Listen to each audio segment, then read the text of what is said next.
For this week's award-winning book, we had Orbis Pictus. Pictus. The title of the book that I chose was Balloons Over Broadway, and it was the author and the illustrator were both Melissa Sweet. The publisher was Houghton Mifflin Books for Children. Copyright is 2011.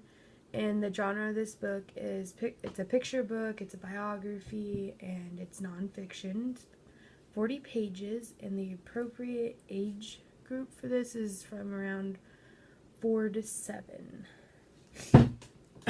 This is the book.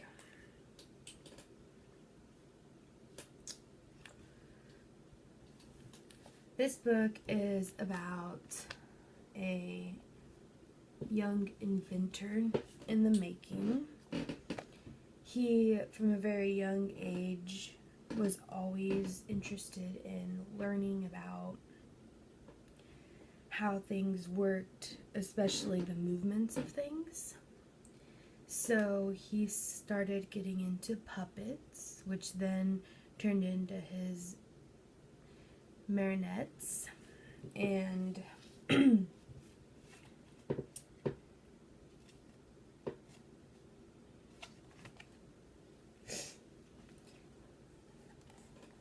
you could see how he's interested in movement. And then you move over here in the book, his dad had asked him to do some chores. They wanted him to feed the chickens, but he wanted to figure out how to do it in the morning from laying in his bed. So he laid out the chickens and he rigged up his pulleys here so that way he could open the coop up for the chickens while he was still laying in bed. His dad didn't get mad. His dad thought that that was an amazing thing that he had come up with. So from there, it just kept moving on. He moved to London as he got a little older. From London, he moved to New York, and he did shows with his marionettes, and this was in the Macy's window, and he found a way to make it, all of his marionettes move automatically.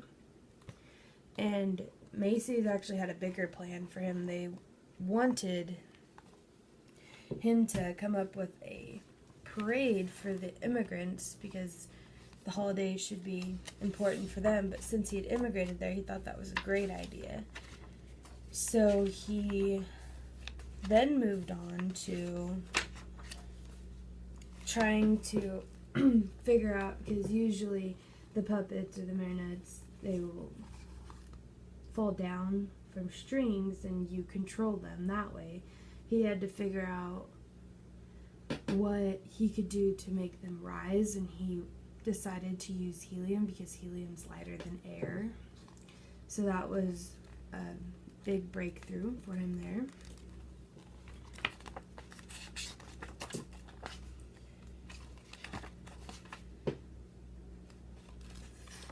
Once he figured this out, he had some help from a rubber making company from Ohio, and from there they had to figure out a way to make it all come alive.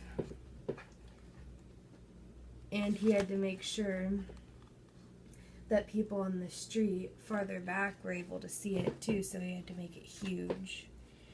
And here's another.